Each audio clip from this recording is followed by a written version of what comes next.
Preface. This book is pragmatical, not philosophical. A practical manual, not a treatise upon theories. It is intended for the men and women whose most pressing need is for money, who wish to get rich first and philosophize afterward. It is for those who have, so far, found neither the time, the means, nor the opportunity to go deeply into the study of metaphysics, but who want results and who are willing to take the conclusions of science as a basis for action, without going into all the processes by which those conclusions were reached. It is expected that the reader will take the fundamental statements upon faith, just as he would take statements concerning a law of electrical action if they were promulgated by a Marconi or an Edison, and taking the statements upon faith, that he will prove their truth by acting upon them without fear or hesitation. Every man or woman who does this will certainly get rich, for the science herein applied is an exact science, and failure is impossible. For the benefit, however, of those who wish to investigate philosophical theories and so secure a logical basis for faith, I will here cite certain authorities. The monistic theory of the universe, the theory that one is all and that all is one, that one substance manifests itself as the seeming many elements of the material world, is of Hindu origin and has been gradually winning its way into the thought of the Western world for 200 years. It is the foundation of all the Oriental philosophies and of those of Descartes, Spinoza, Leibniz, Schopenhauer, Hegel, and Emerson. The reader who would dig to the philosophical foundations of this is advised to read Hegel and Emerson for himself. In writing this book, I have sacrificed all other considerations to plainness and simplicity of style, so that all might understand. The plan of action laid down herein was deduced from the conclusions of philosophy. It has been thoroughly tested and bears the supreme test of practical experiment. It works. If you wish to know how the conclusions were arrived at, read the writings of the authors mentioned above. And if you wish to reap the fruits of their philosophies in actual practice, read this book and do exactly as it tells you to do. The author. Chapter 1. The Right to be Rich. Whatever may be said in praise of poverty, the fact remains that it is not possible to live a really complete or successful life unless one is rich. No man can rise to his greatest possible height in talent or soul development unless he has plenty of money. For to unfold the soul and to develop talent he must have many things to use, and he cannot have these things unless he has money to buy them with. A man develops in mind, soul, and body by making use of these things, and society is so organized that man must have money in order to become the possessor of things. Therefore, the basis of all advancement for man must be the science of getting rich. The object of all life is development, and everything that lives has an inalienable right to all the development it is capable of attaining. Man's right to life means his right to have the free and unrestricted use of all things which may be necessary to his fullest mental, spiritual, and physical unfoldment, or, in other words, his right to be rich. I shall not speak of riches in a figurative way. To be really rich does not mean to be satisfied or contented with a little. No man ought to be satisfied with little if he is capable of using and enjoying more. The purpose of nature is the advancement and unfoldment of life, and every man should have all that can contribute to the power, elegance, beauty, and richness of life. To be content with less is sinful. The man who owns all he wants for the living of all the life he is capable of living is rich, and no man who has not plenty of money can have all he wants. Life has advanced so far and become so complex that even the most ordinary man or woman requires a great amount of wealth in order to live in a manner that even approaches completeness. Every person naturally wants to become all that they are capable of becoming. This desire to realize innate possibilities is inherent in human nature.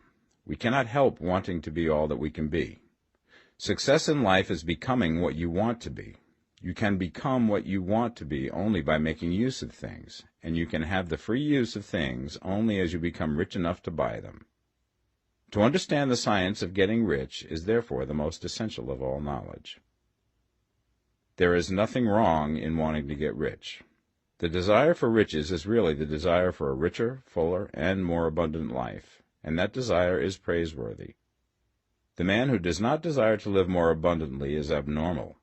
and so the man who does not desire to have money enough to buy all he wants is abnormal.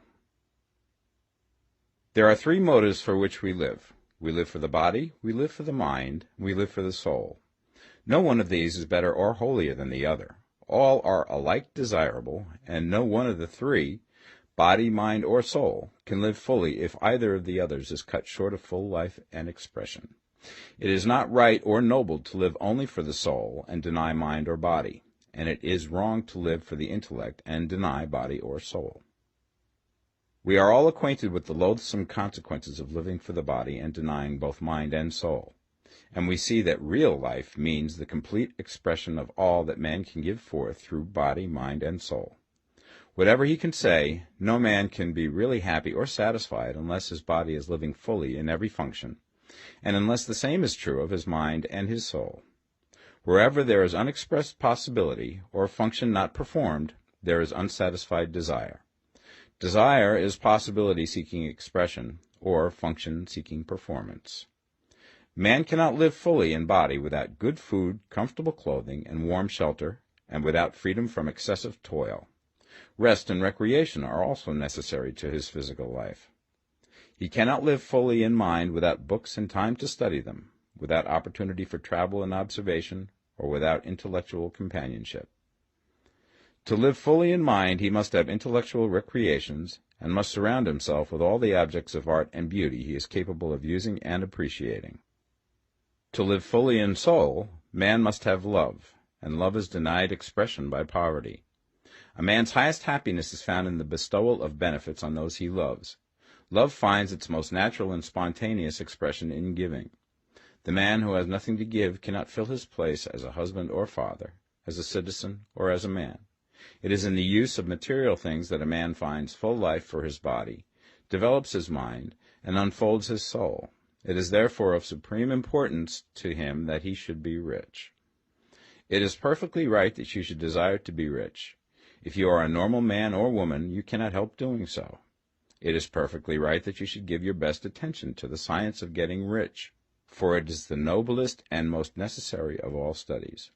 If you neglect this study, you are derelict in your duty to yourself, to God, and humanity, for you can render to God and humanity no greater service than to make the most of yourself. Chapter 2. There is a science of getting rich. There is a science of getting rich, and it is an exact science, like algebra or arithmetic. There are certain laws which govern the process of acquiring riches. Once these laws are learned and obeyed by any man, he will get rich with mathematical certainty. The ownership of money and property comes as a result of doing things in a certain way. Those who do things in this certain way, whether on purpose or accidentally, get rich, while those who do not do things in this certain way, no matter how hard they work or how able they are, remain poor. It is a natural law that like causes always produce like effects, and therefore any man or woman who learns to do things in this certain way will infallibly get rich. That the above statement is true is shown by the following facts. Getting rich is not a matter of environment, for if it were, all the people in certain neighborhoods would become wealthy. The people of one city would all be rich, while those of other towns would all be poor. Or the inhabitants of one state would roll in wealth, and those of an adjoining state would be in poverty. But everywhere we see rich and poor living side by side, in the same environment, and often engaged in the same vocations. When two men are in the same locality and in the same business, and one gets rich while the other remains poor, it shows that getting rich is not primarily a matter of environment. Some environments may be more favorable than others, but when two men in the same business are in the same neighborhood, and one gets rich while the other fails, it indicates that getting rich is the result of doing things in a certain way. And further, the ability to do things in this certain way is not due solely to the possession of talent, for many people who have great talent remain poor, while others who have very little talent get rich. Studying the people who have gotten rich, we find that they are an average lot in all respects, having no greater talents and abilities than other men. It is evident that they do not get rich because they possess talents and abilities that other men have not, but because they happen to do things in a certain way. Getting rich is not the result of saving or thrift. Many very penurious people are poor, while free spenders often get rich. Nor is getting rich due to doing things which others fail to do. For two men in the same business often do almost exactly the same things, and one gets rich while the other remains poor or becomes bankrupt. From all these things, we must come to the conclusion that getting rich is the result of doing things in a certain way. If getting rich is the result of doing things in a certain way, then any man or woman who can do things in that way can become rich, and the whole matter is brought within the domain of exact science. The question arises here whether this certain way may not be so difficult that only a few may follow it. This cannot be true, as we have seen, so far as natural ability is concerned. Talented people get rich, and blockheads get rich. Intellectually brilliant people get rich, and very stupid people get rich. Physically strong people get rich, and weak and sickly people get rich. Some degree of ability to think and understand is, of course, essential. But insofar natural ability is concerned, any man or woman who has sense enough to read and understand these words can certainly get rich. Also, we have seen that it is not a matter of environment. Location counts for something. One would not go to the heart of the Sahara and expect to do successful business. Getting rich involves the necessity of dealing with men and of being where there are people to deal with. And if these people are inclined to deal in the way that you want to deal, so much the better. But that is about as far as environment goes. If anybody else in your town can get rich, so can you. And if anybody else in your state can get rich, so can you. Again, it is not a matter of choosing some particular business or profession. People get rich in every business and in every profession, while their next-door neighbors in the same vocation remain in poverty. It is true that you will do best in a business which you like and which is congenial to you. And if you have certain talents which are well developed, you will do best in a business which calls for the exercise of those talents. Also, you will do best in a business which is suited to your locality. An ice cream parlor would do better in a warm climate than in Greenland, and a salmon fishery will succeed better in the Northwest than in Florida, where there are no salmon.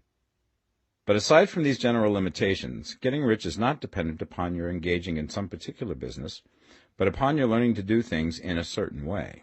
If you are now in business and anybody else in your locality is getting rich in the same business, while you are not getting rich, it is because you are not doing things in the same way that the other person is doing them. No one is prevented from getting rich by lack of capital. True, as you get capital, the increase becomes more easy and rapid, but one who has capital is already rich and does not need to consider how to become so. No matter how poor you may be, if you begin to do things in a certain way, you will begin to get rich, and you will begin to have capital. The getting of capital is a part of the process of getting rich, and it is a part of the result which invariably follows the doing of things in a certain way. You may be the poorest man on the continent and be deeply in debt. You may have neither friends, influence, nor resources, but if you begin to do things in this way, you must infallibly begin to get rich, for the like causes must produce like effects. If you have no capital, you can get capital. If you're in the wrong business, you can get into the right business. If you're in the wrong location, you can go to the right location, and you can do so by beginning in your present business and in your present location, to do things in the certain way which causes success. Chapter 3. Is opportunity monopolized? No man is kept poor because opportunity has been taken away from him, because other people have monopolized the wealth and have put a fence around it. You may be shut off from engaging in business in certain lines, but there are other channels open to you. Probably it would be hard for you to get control of any of the great railroad systems. That field is pretty well monopolized, but the electric railway business is still in its infancy, and offers plenty of scope for enterprise, and it will be but a very few years until traffic and transportation through the air will become a great industry, and in all its branches will give employment to hundreds of thousands and perhaps to millions of people. Why not turn your attention to the development of aerial transportation, instead of competing with J.J. Hill and others for a chance in the steam railway world? It is quite true that if you are a working man in the employ of the Steel Trust, you have very little chance of becoming the owner of the plant in which you work. But it is also true that if you will commence to act in a certain way, you can soon leave the employ of the Steel Trust. You can buy a farm from 10 to 40 acres and engage in business as a producer of foodstuffs. There is great opportunity at this time for men who will live upon small tracts of land and cultivate the same intensively. Such men will certainly get rich. You may say that it is impossible for you to get the land, but I'm going to prove to you that it is not impossible, and that you can certainly get a farm if you will go to work in a certain way. At different periods, the tide of opportunity sets in different directions, according to the needs of the whole, and the particular stage of social evolution which has been reached. At present, in America, it is setting towards agricultural and the allied industries and professions. Today, opportunity is open before the factory worker in his line. It is open before the businessman who supplies the farmer more than before the one who supplies the factory worker, and before the professional man who waits upon the farmer more than before the one who serves the working class. There is an abundance of opportunity for the man who will go with the tide instead of trying to swim against it. So the factory workers, either as individuals or as a class, are not deprived of opportunity. The workers are not being kept down by their masters. They are not being ground by the trusts and combinations of capital. As a class, they are where they are because they do not do things in a certain way. If the workers of America chose to do so, they could follow the example of their brothers in Belgium and other countries and establish great department stores and cooperative industries. They could elect men of their own class to office and pass laws favoring the development of such cooperative industries, and in a few years they could take peaceable possession of the industrial field. The working class may become the master class whenever they will begin to do things in a certain way. The law of wealth is the same for them as it is for all others. This they must learn, and they will remain where they are as long as they continue to do as they do. The individual worker, however, is not held down by the ignorance or the mental slothfulness of his class. He can follow the tide of opportunity to riches, and this book will tell him how.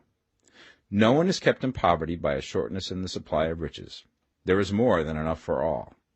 A palace as large as the Capitol in Washington might be built for every family on earth from the building material in the United States alone, and under intensive cultivation, this country would produce wool, cotton, linen, and silk enough to clothe each person in the world finer than Solomon was arrayed in all his glory, together with food enough to feed them all luxuriously.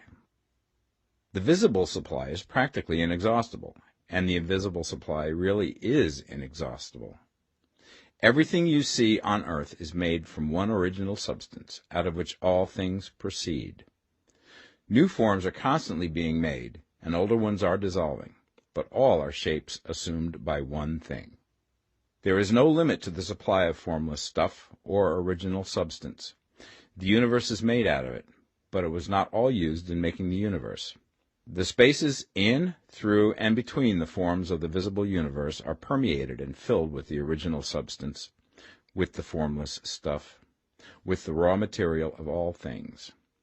10,000 times as much has been made might still be made, and even then we should not have exhausted the supply of universal raw material. No man, therefore, is poor because nature is poor, or because there is not enough to go around. Nature is an inexhaustible storehouse of riches. The supply will never run short. Original substance is alive with creative energy and is constantly producing more forms. When the supply of building material is exhausted, more will be produced. When the soil is exhausted so that foodstuffs and materials for clothing will no longer grow upon it, it will be renewed or more soil will be made. When all the gold and silver has been dug from the earth, if man is still in such a stage of social development that he needs gold and silver, more will be produced from the formless. The formless stuff responds to the needs of man. It will not let him be without any good thing. This is true of man collectively. The race as a whole is always abundantly rich, and if individuals are poor, it is because they do not follow the certain way of doing things which makes the individual man rich. The formless stuff is intelligent. It is stuff which thinks. It is alive, and is always impelled towards more life. It is the natural and inherent impulse of life to seek to live more. It is the nature of intelligence to enlarge itself, and of consciousness to seek to extend its boundaries and find fuller expression. The universe of forms has been made by formless living substance, throwing itself into form in order to express itself more fully. The universe is a great living presence, always moving inherently towards more life and fuller functioning. Nature is formed for the advancement of life. Its impelling motive is the increase of life. For this cause, everything which can possibly minister to life is bountifully provided. There can be no lack unless God is to contradict himself and nullify his own works. You are not kept poor by lack in the supply of riches. It is a fact which I shall demonstrate a little further on, that even the resources of the formless supply are at the command of the man or woman who will act and think in a certain way. Chapter 4. The first principle in the science of getting rich. Thought is the only power which can produce tangible riches from the formless substance. The stuff from which all things are made is a substance which thinks, and a thought of form in this substance produces the form. Original substance moves according to its thoughts. Every form and process you see in nature is the visible expression of a thought in original substance. As the formless stuff thinks of a form, it takes that form. As it thinks of a motion, it makes that motion. That is the way all things were created. We live in a thought world, which is part of a thought universe. The thought of a moving universe extended through formless substance, and the thinking stuff moving according to that thought, took the form of systems of planets and maintains that form. Thinking substance takes the form of its thought and moves according to that thought. Holding the idea of a circling system of suns and worlds, it takes the form of these bodies and moves them as it thinks. Thinking the form of a slow-growing oak tree, it moves accordingly and produces the tree, though centuries may be required to do the work. In creating, the formless seems to move according to the lines of motion it has established. The thought of an oak tree does not cause the instant formation of a full-grown tree, but it does start in motion the forces which will produce the tree, along established lines of growth. Every thought of form held in thinking substance causes the creation of the form, but always, or at least generally, along lines of growth and action already established. The thought of a house of a certain construction, if it were impressed upon formless substance, might not cause the instant formation of the house, but it would cause the turning of creative energies already working in trade and commerce into such channels as to result in the speedy building of the house. And if there were no existing channels through which the creative energy could work, then the house would be formed directly from primal substance, without waiting for the slow processes of the organic and inorganic world. No thought of form can be impressed upon original substance without causing the creation of the form. Man is a thinking center and can originate thought. All the forms that man fashions with his hands must first exist in his thought. He cannot shape a thing until he has thought that thing. And so far, man has confined his efforts wholly to the work of his hands. He has applied manual labor to the world of forms, seeking to change or modify those already existing. He has never thought of trying to cause the creation of new forms by impressing his thoughts upon formless substance. When man has a thought form, he takes material from the forms of nature and makes an image of the form which is in his mind. He has so far made little or no effort to cooperate with formless intelligence, to work with the Father. He has not dreamed that he can do what he seeth the Father doing. Man reshapes and modifies existing forms by manual labor.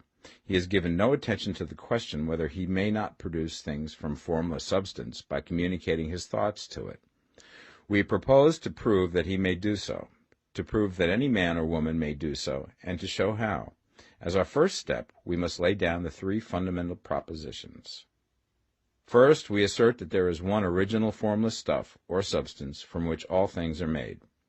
All the seemingly many elements are but different presentations of one element. All the many forms found in organic and inorganic nature are but different shapes, made from the same stuff. And this stuff is thinking stuff. A thought held in it produces the form of the thought. Thought, in thinking substance, produces shapes. Man is a thinking center, capable of original thought.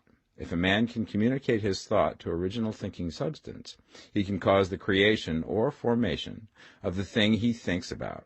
To summarize this, there is a thinking stuff from which all things are made, and which, in its original state, permeates, penetrates, and fills the interspaces of the universe. A thought in this substance produces the thing that is imaged by the thought. Man can form things in his thought, and, by impressing his thought upon formless substance, can cause the thing he thinks about to be created. It may be asked if I can prove these statements, and without going into details, I answer that I can do so, both by logic and experience. Reasoning back from the phenomena of form and thought, I come to one original thinking substance. And reasoning forward from that thinking substance, I come to man's power to cause the formation of the thing he thinks about. And by experiment, I find the reasoning true. And this is my strongest proof. If one man who reads this book gets rich by doing what it tells him to do, that is evidence in support of my claim. But if every man who does what it tells him to do gets rich, that is proof positive until someone goes through the process and fails. The theory is true until the process fails, and this process will not fail. For every man who does exactly what this book tells him to do will get rich. I have said that men get rich by doing things in a certain way, and in order to do so, men must become able to think in a certain way. A man's way of doing things is the direct result of the way he thinks about things. To do things in a way that you want to do them, you will have to acquire the ability to think the way you want to think. This is the first step towards getting rich. To think what you want to think is to think truth, regardless of appearances. Every man has the natural and inherent power to think what he wants to think, but it requires far more effort to do so than it does to think the thoughts which are suggested by appearances. To think according to appearance is easy.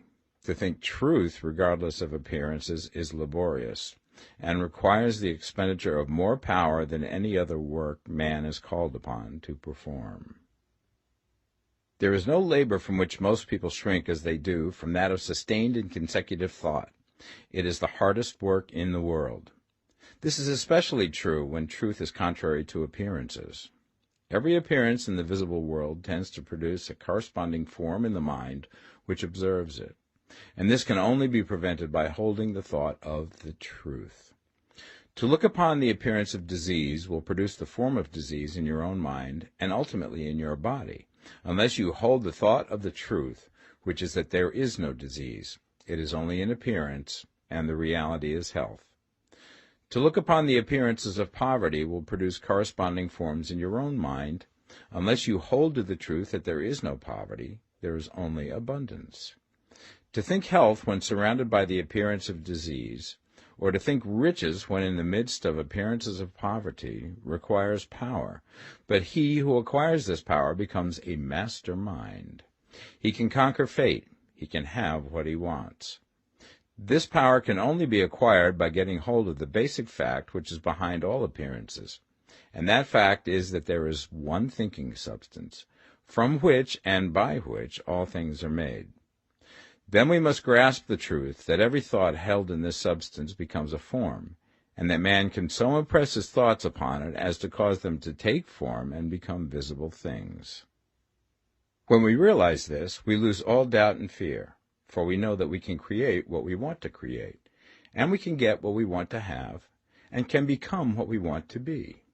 As a first step towards getting rich, you must believe the three fundamental statements given previously in this chapter, and in order to emphasize them, I repeat them here. There is a thinking stuff from which all things are made, and which, in its original state, permeates, penetrates, and fills the interspaces of the universe. A thought in this substance produces the thing that is imaged by the thought. Man can form things in his thought, and, by impressing his thought upon formless substance, can cause the thing he thinks about to be created. You must lay aside all other concepts of the universe than this monistic one, and you must dwell upon this until it is fixed in your mind and has become your habitual thought. Read these creed statements over and over again. Fix every word upon your memory, and meditate upon them until you firmly believe what they say. If a doubt comes to you, cast it aside as a sin. Do not listen to arguments against this idea. Do not go to churches or lectures where a contrary concept of things is taught or preached. Do not read magazines or books which teach a different idea. If you get mixed up in your faith, all your efforts will be in vain. Do not ask why these things are true, nor speculate as to how they can be true. Simply take them on trust. The science of getting rich begins with the absolute acceptance of this faith. Chapter 5. Increasing Life. You must get rid of the last vestige of the old idea that there is a deity whose will it is that you should be poor, or whose purposes may be served by keeping you in poverty. The intelligent substance which is all, and in all, which lives in all and lives in you, is a consciously living substance. Being a consciously living substance, it must have the nature and inherent desire of every living intelligence for increase of life. Every living thing must continually seek for the enlargement of its life, because life, in the mere act of living, must increase itself. A seed, dropped into the ground, springs into activity, and in the act of living produces 100 more seeds. Life, by living, multiplies itself. It is forever becoming more. It must do so if it continues to be at all. Intelligence is under the same necessity for continuous increase. Every thought we think makes it necessary for us to think another thought. Consciousness is continually expanding. Every fact we learn leads us to the learning of another fact. Knowledge is continually increasing. Every talent we cultivate brings to the mind the desire to cultivate another talent. We are subject to the urge of life, seeking expression, which ever drives us on to know more, to do more, and to be more. In order to know more, do more, and be more, we must have more. We must have things to use, for we learn and do and become only by using things. We must get rich so that we can live more. The desire for riches is simply the capacity for larger life seeking fulfillment. Every desire is the effort of an unexpressed possibility to come into action. It is power seeking to manifest which causes desire. That which makes you want more money is the same as that which makes the plant grow. It is life, seeking fuller expression. The one living substance must be subject to this inherent law of all life. It is permeated with the desire to live more. That is why it is under the necessity of creating things. The one substance desires to live more in you. Hence, it wants you to have all the things you can use. It is the desire of God that you should get rich. He wants you to get rich because he can express himself better through you if you have plenty of things to use in giving him expression. He can live more in you if you have unlimited command of the means of life. The universe desires you to have everything you want to have. Nature is friendly to your plans. Everything is naturally for you. Make up your mind that this is true. It is essential, however, that your purpose should harmonize with the purpose that is in all. You must want real life, not mere pleasure of sensual gratification. Life is the performance of function, and the individual really lives only when he performs every function, physical, mental, and spiritual, of which he is capable, without excess in any. You do not want to get rich in order to live swinishly, for the gratification of animal desires, that is not life. But the performance of every physical function is a part of life, and no one lives completely who denies the impulses of the body a normal and healthful expression. You do not want to get rich solely to enjoy mental pleasures, to get knowledge, to gratify ambition, to outshine others, to be famous. All these are a legitimate part of life, but the man who lives for the pleasures of the intellect alone will only have a partial life, and he will never be satisfied with his lot. You do not want to get rich solely for the good of others, to lose yourself for the salvation of mankind, to experience the joys of philanthropy and sacrifice.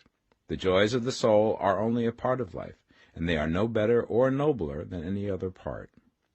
You want to get rich in order that you may eat, drink, and be merry when it is time to do these things, in order that you may surround yourself with beautiful things, see distant lands, feed your mind, and develop your intellect, in order that you may love men and do kind things, and be able to play a good part in helping the world to find truth.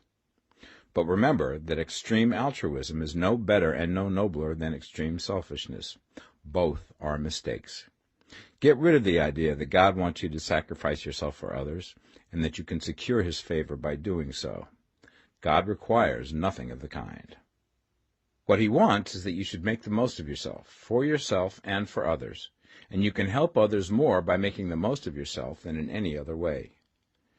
You can make the most of yourself only by getting rich, so it is right and praiseworthy that you should give your first and best thought to the work of acquiring wealth. Remember, however, that the desire of substance is for all, and its movements must be for more life to all. It cannot be made to work for less life to any, because it is equally in all, seeking riches and life. Intelligent substance will make things for you, but it will not take things away from someone else and give them to you. You must get rid of the thought of competition. You are to create, not to compete for what is already created. You do not have to take anything away from anyone. You do not have to drive sharp bargains. You do not have to cheat or to take advantage. You do not need to let any man work for you for less than he earns. You do not have to covet the property of others or to look at it with wishful eyes. No man has anything of which you cannot have the like, and that without taking what he has away from him. You are to become a creator, not a competitor. You are going to get what you want, but in such a way that when you get it, every other man will have more than he has now. I am aware that there are men who get a vast amount of money by proceeding in direct opposition to the statements in the paragraph above, and may add a word of explanation here. Men of the plutocratic type, who become very rich, do so sometimes purely by their extraordinary ability on the plane of competition, and sometimes they unconsciously relate themselves to substance and its great purposes and movements for the general racial upbuilding through industrial evolution.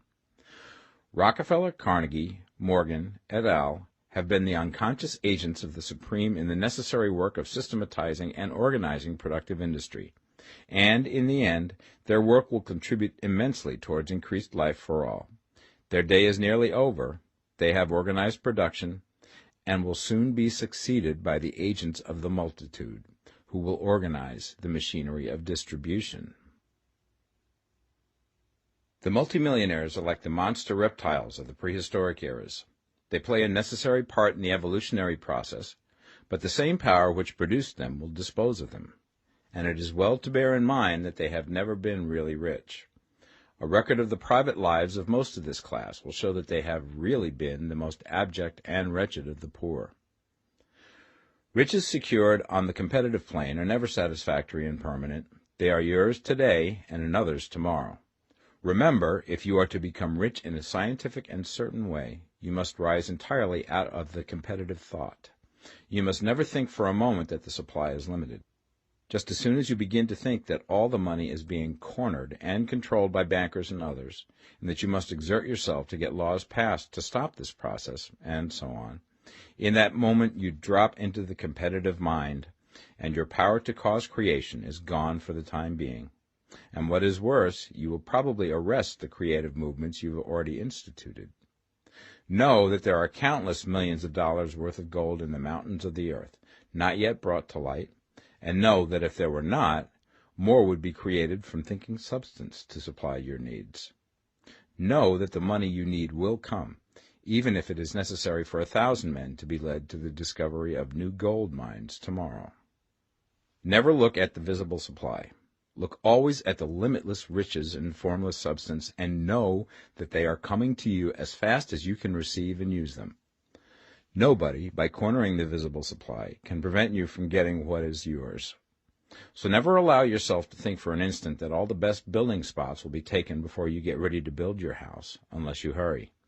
Never worry about the trusts and combines, and get anxious for fear that they will soon come to own the whole earth. Never get afraid that you will lose what you want because some other person beat you to it. That cannot possibly happen. You are not seeking anything that is possessed by anybody else. You are causing what you want to be created from formless substance, and the supply is without limits. Stick to the formulated statement. There is a thinking stuff from which all things are made, and which, in its original state, permeates, penetrates, and fills the interspaces of the universe. A thought in this substance produces the thing that is imaged by the thought. Man can form things in his thought, and by impressing his thought upon formless substance, can cause the thing he thinks about to be created. Chapter 6. How Riches Come to You. When I say that you do not have to drive sharp bargains, I do not mean that you do not have to drive any bargains at all, or that you are above the necessity for having any dealings with your fellow men. I mean that you will not need to deal with them unfairly. You do not have to get something for nothing, but can give to every man more than you take from him. You cannot give every man more in cash market value than you take from him, but you can give him more in use value than the cash value of the thing you take from him. The paper, ink, and other material in this book may not be worth the money you pay for it, but if the ideas suggested by it bring you thousands of dollars, you have not been wronged by those who sold it to you. They have given you a great use value for a small cash value. Let us suppose that I own a picture by one of the great artists, which in any civilized community is worth thousands of dollars. I take it to Baffin Ray, and by salesmanship induce an Eskimo to give a bundle of furs worth $500 for it. I have really wronged him, for he has no use for the picture. It has no value to him. It will not add to his life. But suppose I give him a gun worth $50 for his furs. Then he has made a good bargain. He has use for the gun. It will get him many more furs and much food. It will add to his life in every way. It will make him rich. When you rise from the competitive to the creative plane, you can scan your business transactions very strictly, and if you are selling any man anything which does not add more to his life than the thing he gives you in exchange, you can afford to stop it. You do not have to beat anybody in business, and if you are in a business which does beat people, get out of it at once. Give every man more in use value than you take from him in cash value. Then you are adding to the life of the world by every business transaction. If you have people working for you, you must take from them more in cash value than you pay them in wages. But you can so organize your business that it will be filled with the principle of advancement, and so that each employee who wishes to do so may advance a little every day. You can make your business do for your employees what this book is doing for you.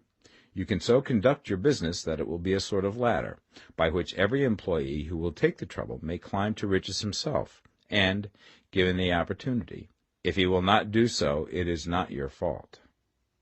And finally, because you are to cause the creation of your riches from formless substance which permeates all your environment, it does not follow that they are to take shape from the atmosphere and come into being before your eyes. If you want a sewing machine, for instance, I do not mean to tell you that you are to impress the thought of a sewing machine on thinking substance until the machine is formed without hands, in the room where you sit or elsewhere. But if you want a sewing machine, hold the mental image of it with the most positive certainty that it is being made, or is on its way to you. After once forming the thought, have the most absolute and unquestioning faith that the sewing machine is coming. Never think of it, or speak of it, in any other way than as being sure to arrive. Claim it as already yours. It will be brought to you by the power of the Supreme Intelligence, acting upon the minds of men. If you live in Maine, it may be that a man will be brought from Texas or Japan to engage in some transaction which will result in your getting what you want. If so, the whole matter will be as much to that man's advantage as it is to yours. Do not forget for a moment that the thinking substance is through all, in all, communicating with all, and can influence all. The desire of thinking substance for a fuller life and better living has caused the creation of all the sewing machines already made, and it can cause the creation of millions more, and will, whenever men set it in motion by desire and faith, and by acting in a certain way. You can certainly have a sewing machine in your house, and it is just as certain that you can have any other thing or things which you want, and which you will use for the advancement of your own life and the lives of others. You need not hesitate about asking largely. It is your Father's pleasure to give you the kingdom, said Jesus. Original substance wants to live all that is possible in you, and wants you to have all that you can or will use for the living of the most abundant life. If you fix upon your consciousness the fact that the desire you feel for the possession of riches is one with the desire of omnipotence for more complete expression, your faith becomes invincible. Once I saw a little boy sitting at a piano, and vainly tried to bring harmony out of the keys, and I saw that he was grieved and provoked by his inability to play real music. I asked him the cause of his vexation, and he answered, "I can feel the music in me, but I can't make my hands go right." The music in him was the urge of original substance, containing all the possibilities of all life. All that there is of music was seeking expression through the child.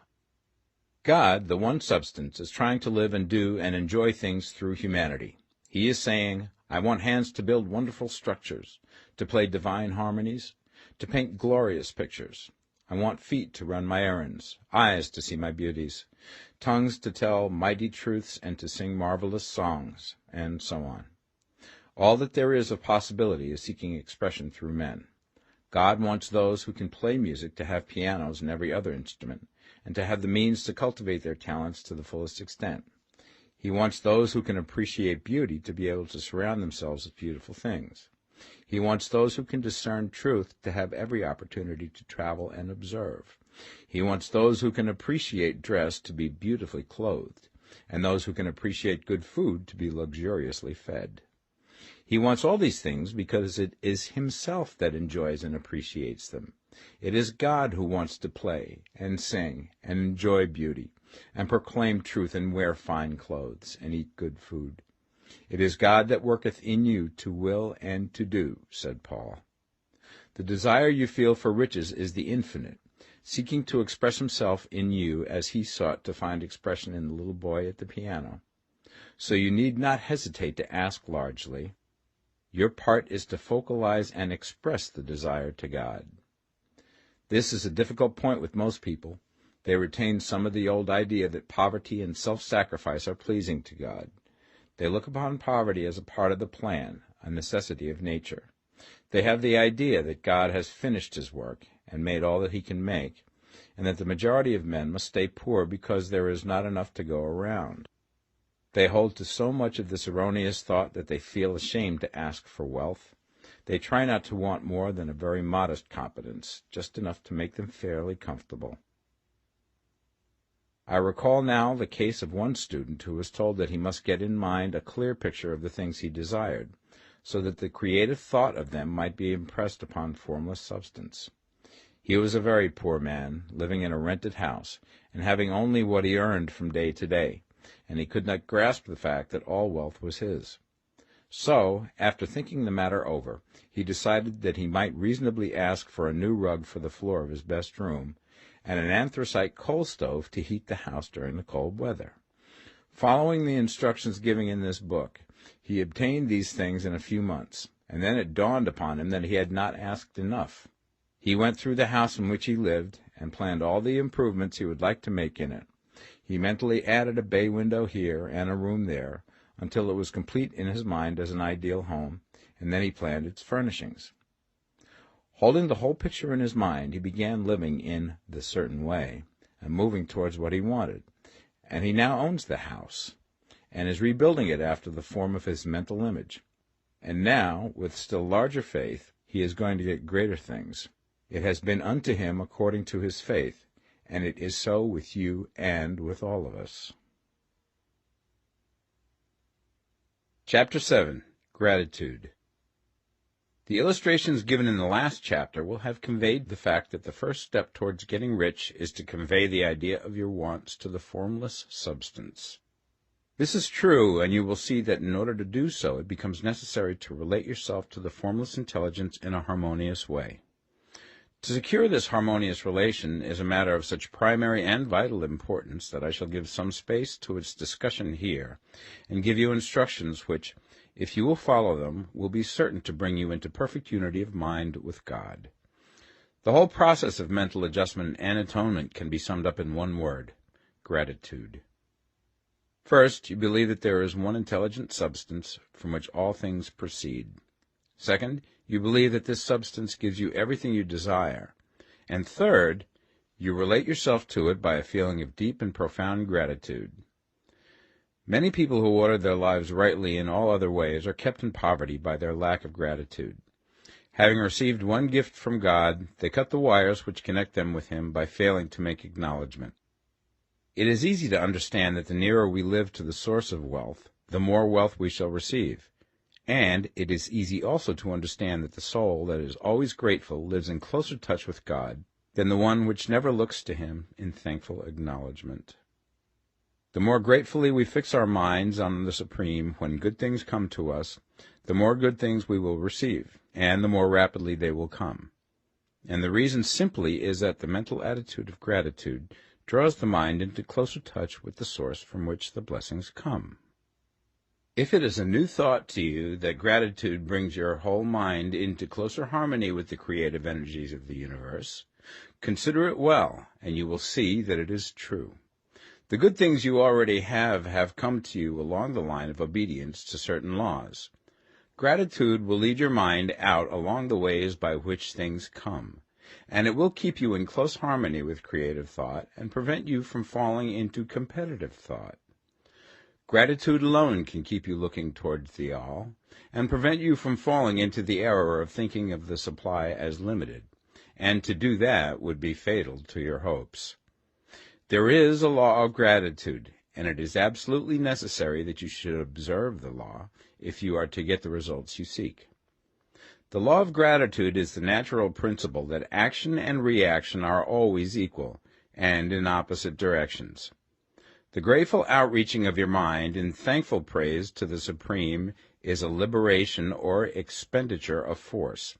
It cannot fail to reach that to which it is addressed, and the reaction is an instantaneous movement towards you.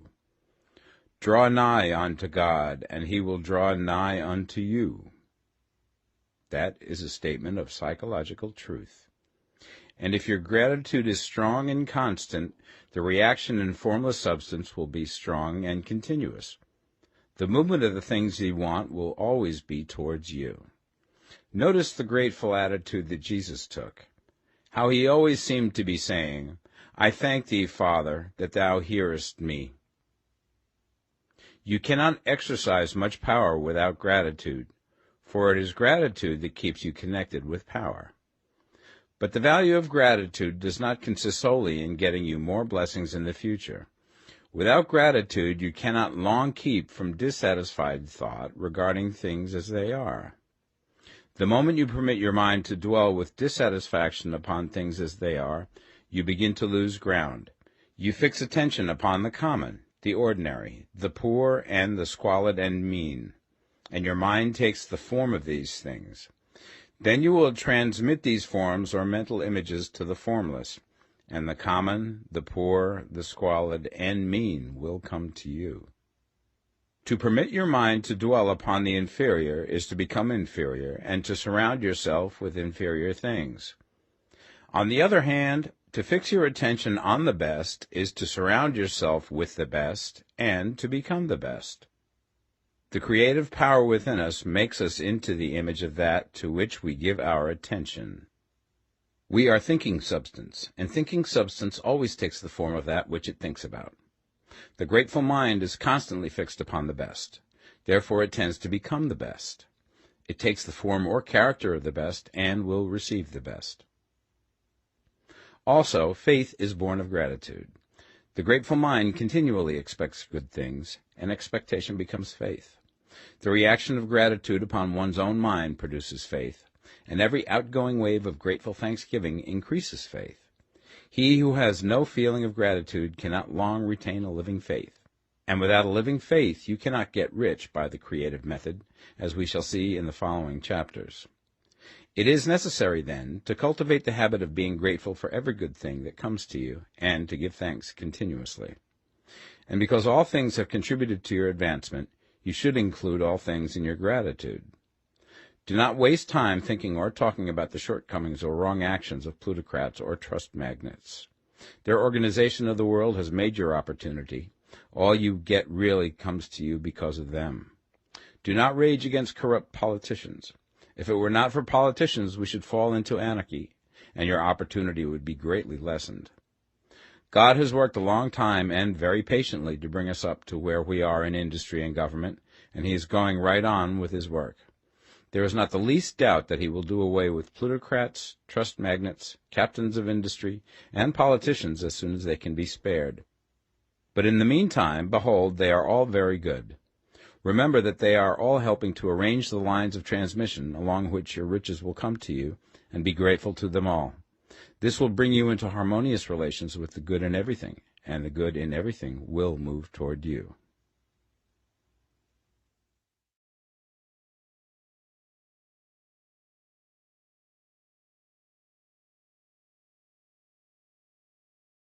The Science of Getting Rich, Part 2. Chapter 8. Thinking in the Certain Way. You must form a clear and definite mental picture of what you want. You cannot transmit an idea unless you have it yourself. You must have it before you can give it, and many people fail to impress thinking substance because they have themselves only a vague and misty concept of the things they want to do, to have, or to become. It is not enough that you should have a general desire for wealth to do good with. Everybody has that desire. It is not enough that you should have a wish to travel, see things, live more, etc. Everybody has those desires also. If you were going to send a wireless message to a friend, you would not send the letters of the alphabet in their order and let him construct the message for himself, nor would you take words at random from the dictionary. You would send a coherent sentence, one which meant something. When you try to impress your wants upon substance, remember that it must be done by a coherent statement. You must know what you want and be definite. You can never get rich or start the creative power into action by sending out unformed longings and vague desires. Go over your desires just as the man I have described went over his house. See just what you want and get a clear mental picture of it as you wish it to look when you get it. That clear mental picture you must have continually in mind, as the sailor has in mind the port towards which he is sailing the ship. You must keep your face towards it all the time. You must no more lose sight of it than the steersman loses sight of the compass. It is not necessary to take exercises in concentration, nor to set apart special times for prayer and affirmation, nor to go into the silence, nor to do occult stunts of any kind. There things are well enough, but all you need is to know what you want, and to want it badly enough so that it will stay in your thoughts.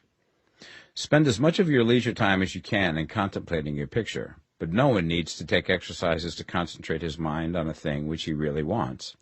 It is the things you do not really care about which require effort to fix your attention upon them.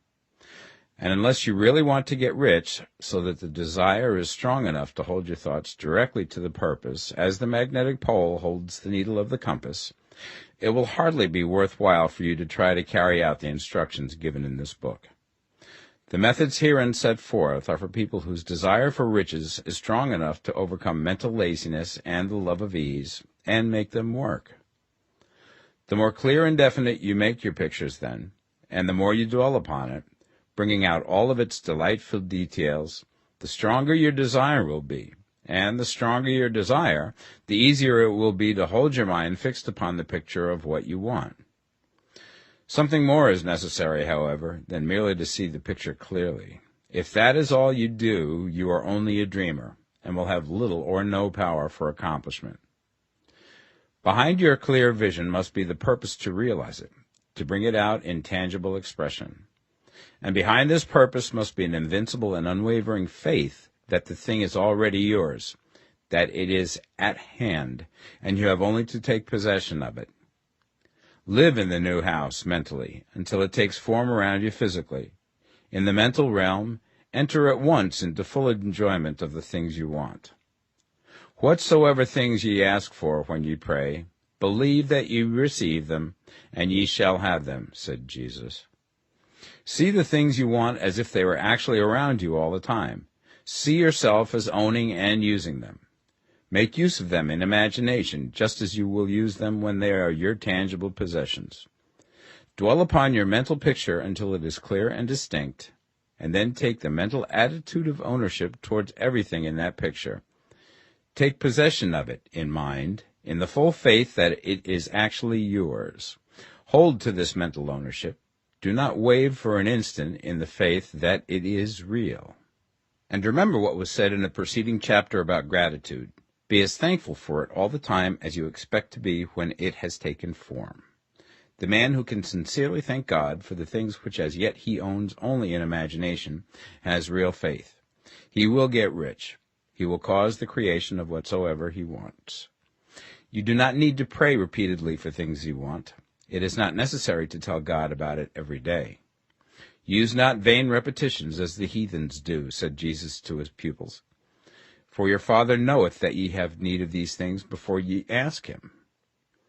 Your part is to intelligently formulate your desires for the things which make for a larger life, and to get these desires arranged into a coherent whole, and then to impress this whole desire upon the formless substance, which has the power and the will to bring you what you want. You do not make this impression by repeating strings of words. You make it by holding the vision with unshakable purpose to attain it, and with steadfast faith that you do attain it. The answer to your prayer is not according to your faith while you are talking, but according to your faith while you are working. You cannot impress the mind of God by having a special Sabbath day set apart to tell him what you want, and then forgetting him during the rest of the week. You cannot impress him by having special hours to go into your closet and pray, if you then dismiss the matter from your mind until the hour of prayer comes again. Oral prayer is well enough, and has its effect, especially upon yourself, in clarifying your vision and strengthening your faith. But it is not your oral petitions which get you what you want. In order to get rich, you do not need a sweet hour of prayer. You need to pray without ceasing.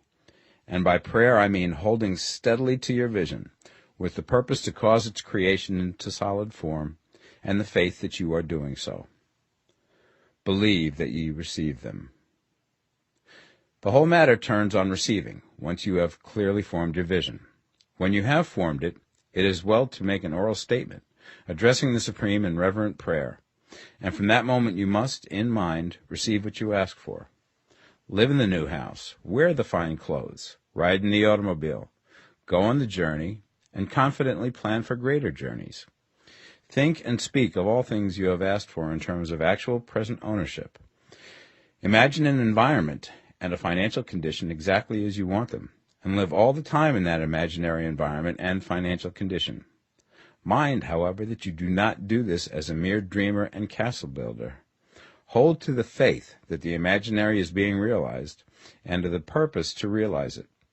Remember that it is faith and purpose in the use of imagination which makes the difference between the scientist and the dreamer. And having learned this fact, it is here that you must learn the proper use of the will.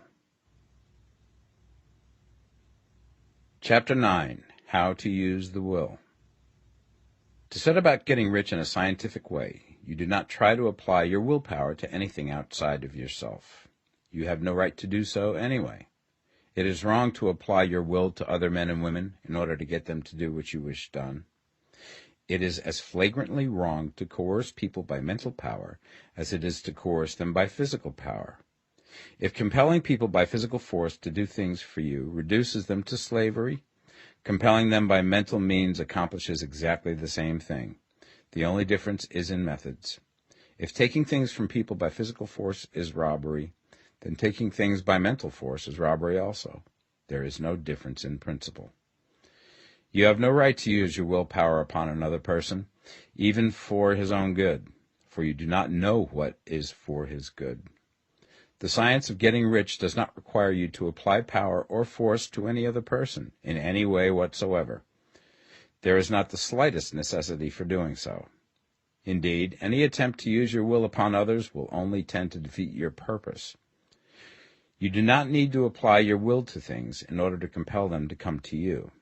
That would simply be trying to coerce God, and would be foolish and useless, as well as irreverent. You do not have to compel God to give you good things, any more than you have to use your willpower to make the sun rise. You do not have to use your willpower to conquer an unfriendly deity, or to make stubborn and rebellious forces do your bidding. Substance is friendly to you, and is more anxious to give you what you want than you are to get it. To get rich, you need only to use your willpower upon yourself. When you know what to think and do, then you must use your will to compel yourself to think and do the right things. That is the legitimate use of the will in getting what you want, to use it in holding yourself to the right course. Use your will to keep yourself thinking and acting in the certain way. Do not try to project your will or thoughts or your mind out into space to act on things or people. Keep your mind at home. It can accomplish more there than elsewhere. Use your mind to form a mental image of what you want and to hold that vision with faith and purpose, and use your will to keep your mind working in the right way. The more steady and continuous your faith and purpose, the more rapidly you will get rich, because you will make only positive impressions upon substance, and you will not neutralize or offset them by negative impressions. The picture of your desires, held with faith and purpose, is taken up by the formless and permeates it to great distances throughout the universe, for all I know. As this impression spreads, all things are set moving towards its realizations. Every living thing, every inanimate thing, and the things yet uncreated, are stirred towards bringing into being that which you want. All forces begin to be exerted in that direction. All things begin to move towards you. The minds of people everywhere are influenced towards doing the things necessary to the fulfilling of your desires, and they work for you unconsciously. But you can check all this by starting a negative impression in the formless substance. Doubt or unbelief is as certain to start a movement away from you as faith and purpose are to start one toward you. It is by not understanding this that most people who try to make use of mental science in getting rich make their failure. Every hour and moment you spend in giving heeds to doubts and fears. Every hour you spend in worry, every hour in which your soul is possessed by unbelief, sets a current away from you in the whole domain of intelligent substance. All the promises are unto them that believe, and unto them only. Notice how insistent Jesus was upon this point of belief, and now you know the reason why. Since belief is all important, it behooves you to guard your thoughts, and as your beliefs will be shaped to a very great extent by the things you observe and think about, it is important that you should command your attention.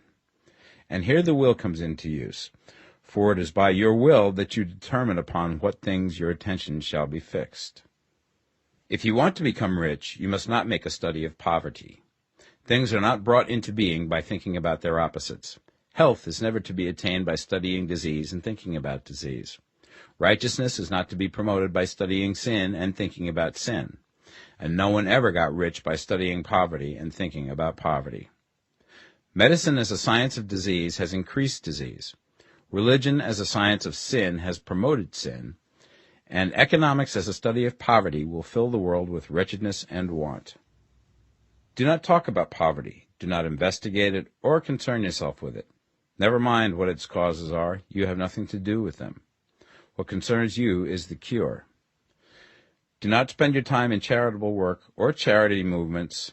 All charity only tends to perpetuate the wretchedness it aims to eradicate. I do not say that you should be hard-hearted or unkind and refuse to hear the cry of need, but you must not try to eradicate poverty in any of the conventional ways. Put poverty behind you, and put all that pertains to it behind you, and make good. Get rich. That is the best way you can help the poor. And you cannot hold the mental image which is to make you rich if you fill your mind with pictures of poverty.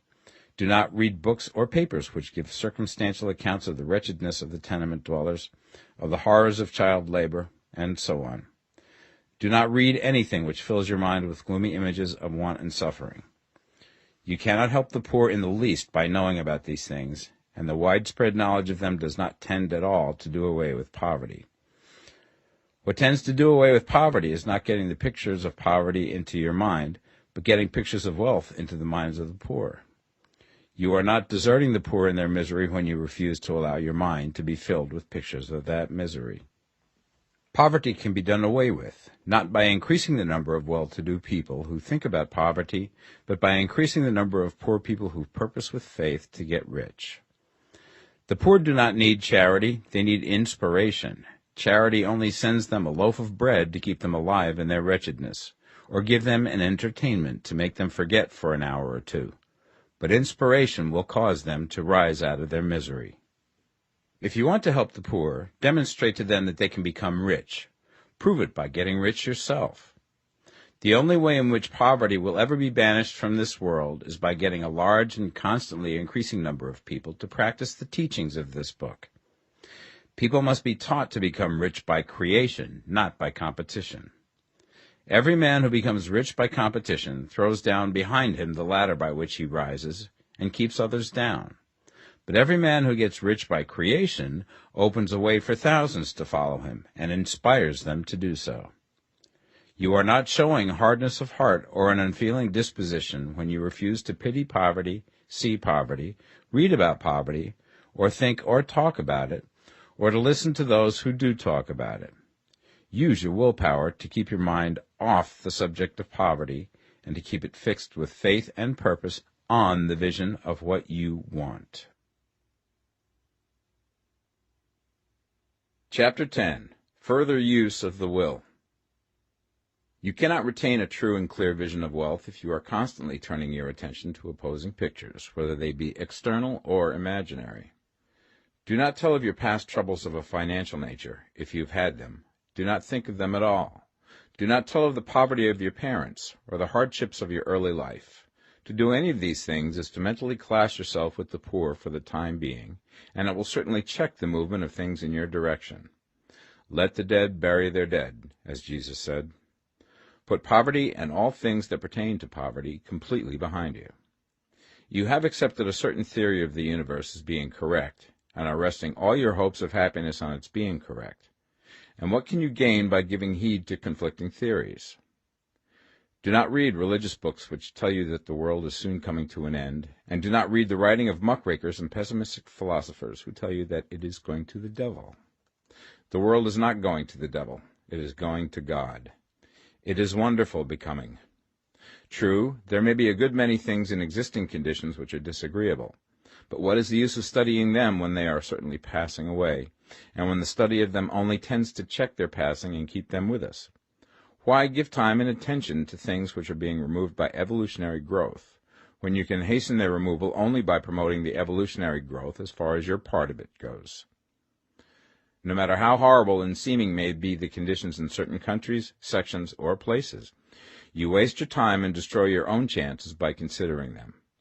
You should interest yourself in the world's becoming rich.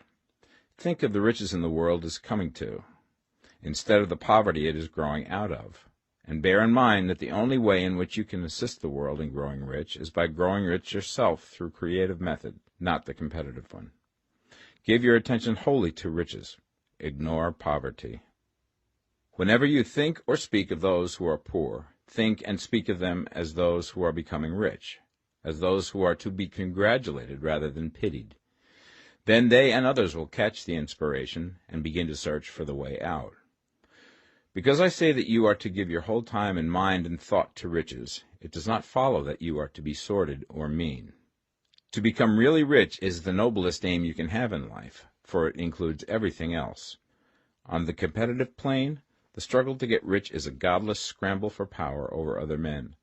But when we come into the creative mind, all this is changed. All that is possible in the way of greatness and soul unfoldment, of service and lofty endeavor, comes by way of getting rich. All is made possible by the use of things. If you lack for physical health, you will find that the attainment of it is conditional on you getting rich. Only those who are emancipated from financial worry and who have the means to live a carefree existence and follow hygienic practices can have and retain health.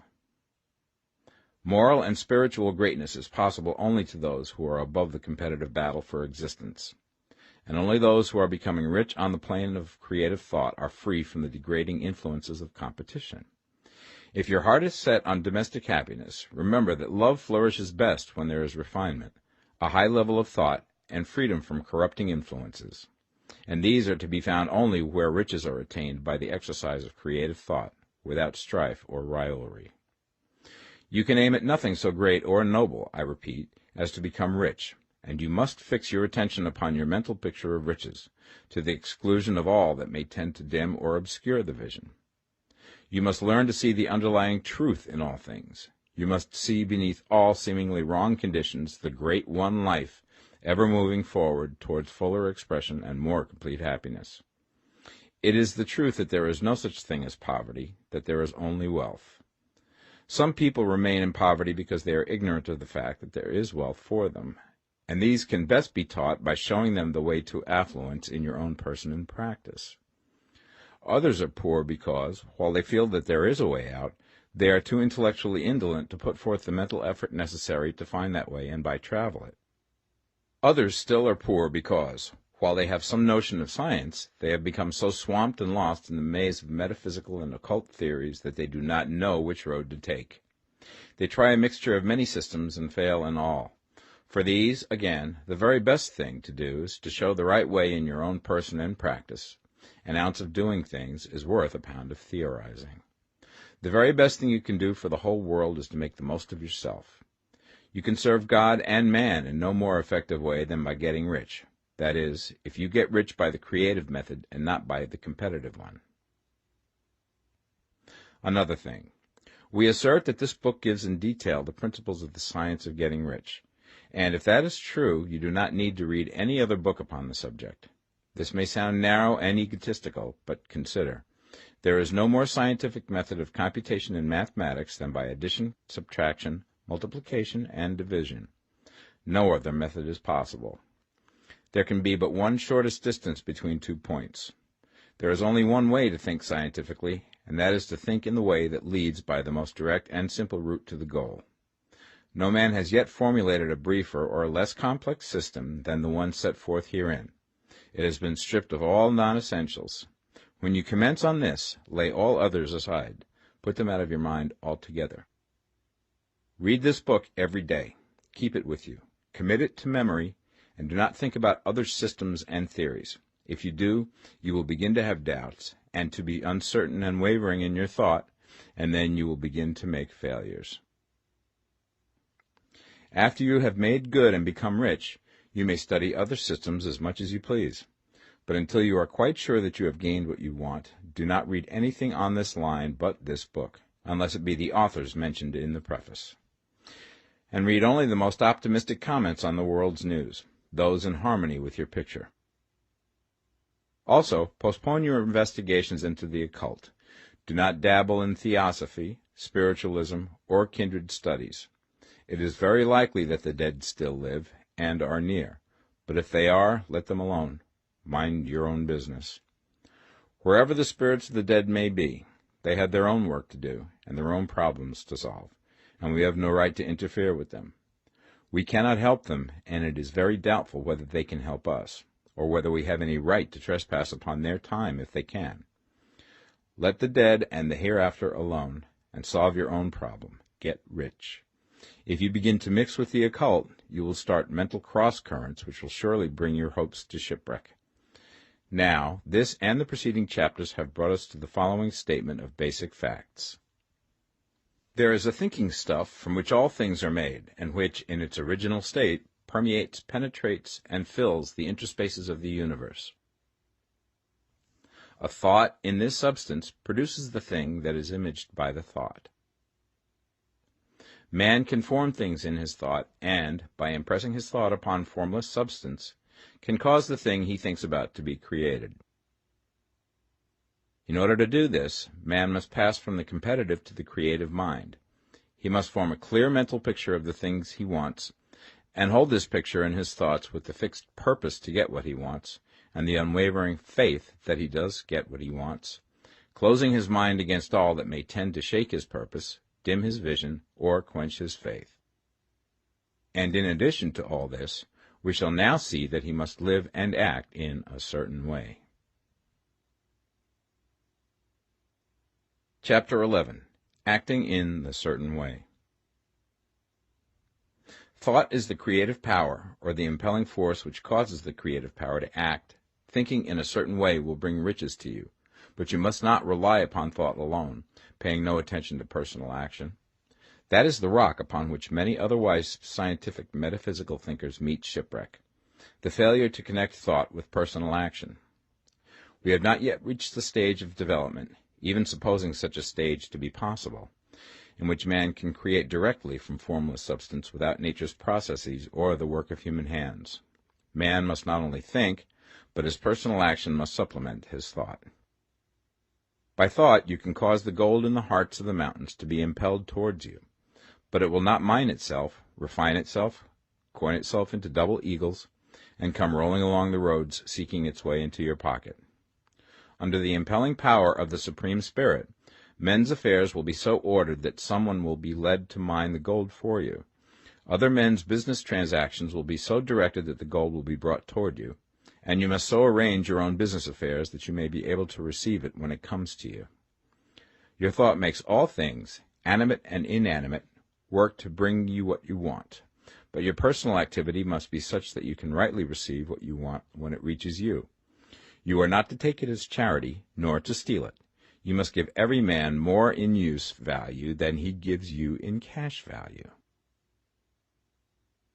The scientific use of thought consists in forming a clear and distinct mental image of what you want, in holding fast to the purpose to get what you want, and in realizing with grateful faith that you do get what you want. Do not try to project your thought in any mysterious or occult way, with the idea of having it go out and do things for you. That is a wasted effort and will weaken your power to think with sanity. The action of thought in getting rich is fully explained in the preceding chapters. Your faith and purpose positively impress your vision upon formless substance, which has the same desire for more life that you have. And this vision, received from you, sets all the creative forces at work in and through their regular channels of action, but directed towards you. It is not your part to guide or supervise the creative process. All you have to do with that is to retain your vision, stick to your purpose, and maintain your faith and gratitude. But you must act in a certain way, so that you can appropriate what is yours when it comes to you, so that you can meet the things you have in your picture and put them in their proper places as they arrive.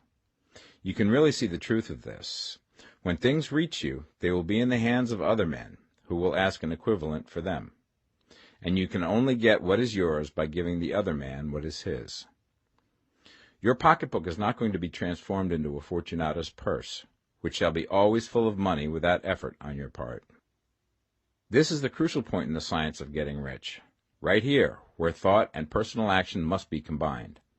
There are very many people who, consciously or unconsciously, set the creative forces in action by the strength and persistence of their desires, but who remain poor because they do not provide for the reception of the thing they want when it comes.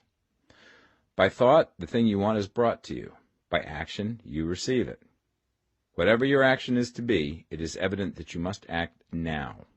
You cannot act in the past, and it is essential to the clearness of your mental vision that you dismiss the past from your mind. You cannot act in the future, for the future is not here yet, and you cannot tell how you will want to act in any future contingency until that contingency has arrived. Because you are not in the right business or the right environment now, do not think that you must postpone action until you get into the right business or environment. And do not spend time in the present taking thought as to the best course in possible future emergencies. Have faith in your ability to meet any emergency when it arrives. If you act in the present with your mind on the future, your present action will be with a divided mind and will not be effective. Put your whole mind into present action. Do not give your creative impulse to original substance, and then sit down and wait for results. If you do, you will never get them. Act now. There is never any time but now, and there never will be any time but now. If you are ever to begin to make ready for the reception of what you want, you must begin now. And your action, whatever it is, must most likely be in your present business or employment, and must be upon the persons and things in your present environment. You cannot act where you are not, you cannot act where you have been, and you cannot act where you are going to be. You can act only where you are. Do not bother as to whether yesterday's work was well done or ill done. Do today's work well. Do not try to do tomorrow's work now. There will be plenty of time to do that when you get to it. Do not try, by occult or mystical means, to act on people or things that are out of your reach. Do not wait for a change of environment. Before you act, get a change of environment by action. You can so act upon the environment in which you are now as to cause yourself to be transferred to a better environment. Hold with faith and purpose the vision of yourself in the better environment, but act upon your present environment with all your heart and with all your strength and with all your mind. Do not spend any time in daydreaming or castle building. Hold to the one vision of what you want and act now. Do not cast about seeking some new thing to do, or some strange, unusual, or remarkable action to perform as a first step towards getting rich. It is probable that your actions, at least for some time to come, will be those you have been performing for some time past, but you are to begin now to perform these actions in a certain way, which will surely make you rich. If you are engaged in some business and feel that it is not the right one for you, do not wait until you get into the right business before you begin to act. Do not feel discouraged or sit down and lament because you are misplaced. No man was ever so misplaced that he could not find the right place, and no man ever became so involved in the wrong business but that he could get into the right business. Hold the vision of yourself in the right business, with the purpose to get into it, and the faith that you will get into it, and are getting into it, but act in your present business. Use your present business as the means of getting a better one, and use your present environment as the means of getting into a better one. Your vision of the right business, if held with faith and purpose, will cause the Supreme to move the right business towards you, and your action, if performed in a certain way, will cause you to move towards the business.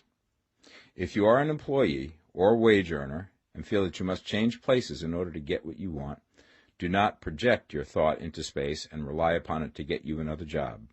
It will probably fail to do so. Hold the vision of yourself in the job you want, while you act with faith and purpose on the job you have, and you will certainly get the job you want. Your vision and faith will set the creative force in motion to bring it toward you, and your action will cause the forces in your own environment to move you toward the place you want. In closing this chapter, we will add another statement to our syllabus.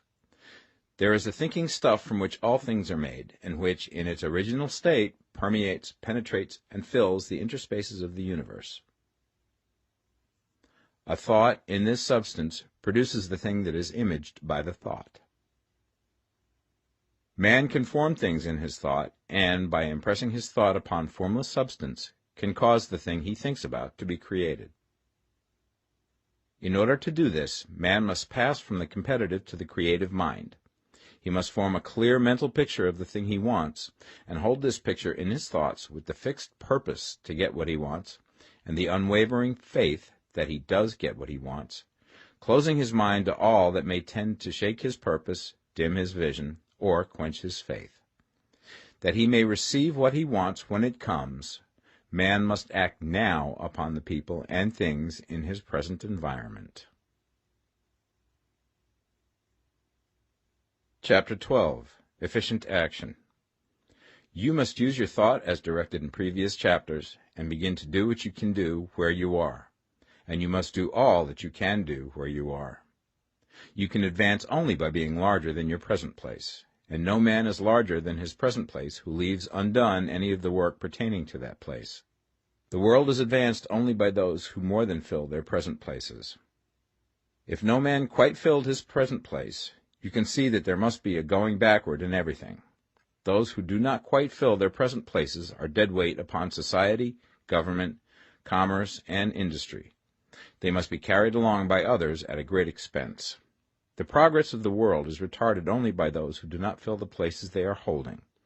They belong to a former age and a lower stage or plane of life, and their tendency is towards degeneration. No society could advance if every man was smaller than his place. Social evolution is guided by the law of physical and mental evolution. In the animal world, evolution is caused by excess of life. When an organism has more life than can be expressed in the function of its own plane, it develops the organs of a higher plane, and a new species is originated. There never would have been new species had there not been organisms which more than filled their places. The law is exactly the same for you. Your getting rich depends upon your applying this principle to your own affairs. Every day is either a successful day or a day of failure, and it is the successful days which get you what you want. If every day is a failure, you can never get rich, while if every day is a success, you cannot fail to get rich.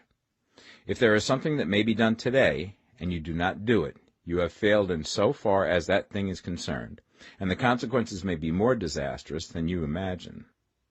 You cannot foresee the results of even the most trivial act.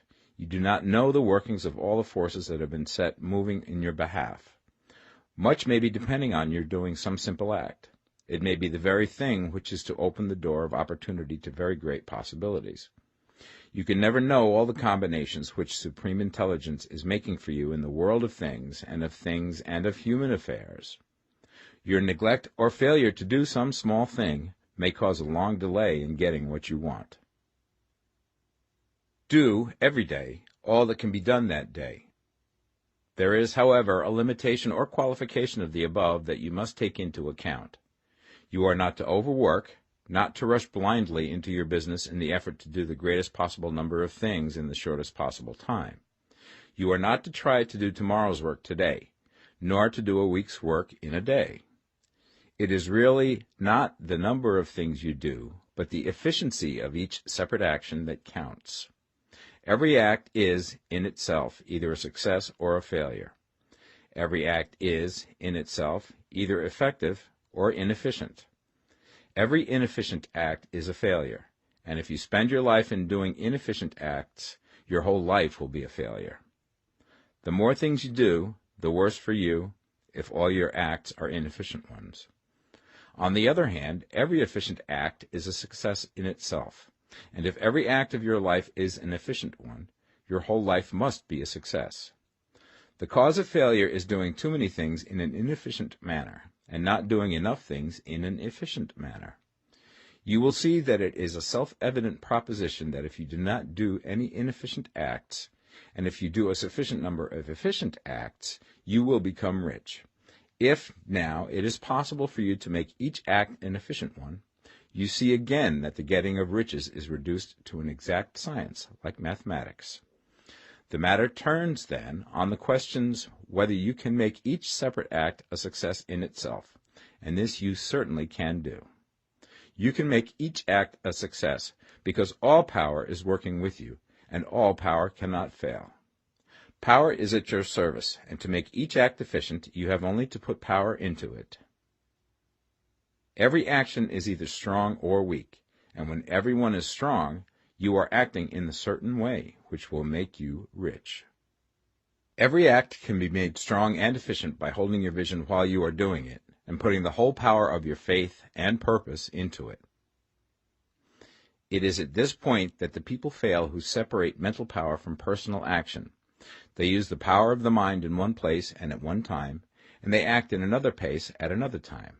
So their acts are not successful in themselves. Too many of them are inefficient. But if all power goes into every act, no matter how commonplace, every act will be a success in itself. And as in the nature of things, every success opens the way to other successes, your progress towards what you want and the progress of what you want toward you will become increasingly rapid. Remember that successful action is cumulative in its results. Since the desire for more life is inherent in all things, when a man begins to move towards larger life, more things attach themselves to him, and the influence of his desire is multiplied. Do, every day, all that you can do that day, and do each act in an efficient manner. In saying that you must hold your vision while you are doing each act, however trivial or commonplace, I do not mean to say that it is necessary at all times to see the vision distinctly to its smallest details. It should be the work of your leisure hours to use your imagination on the details of your vision, and to contemplate them until they are firmly fixed upon memory. If you wish speedy results, spend practically all your spare time in this practice.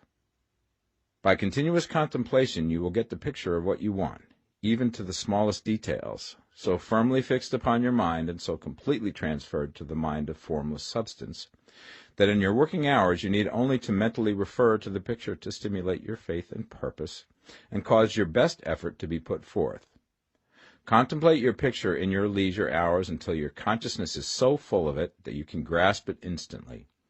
You will become so enthused with its bright promises that the mere thought of it will call forth the strongest energies of your whole being.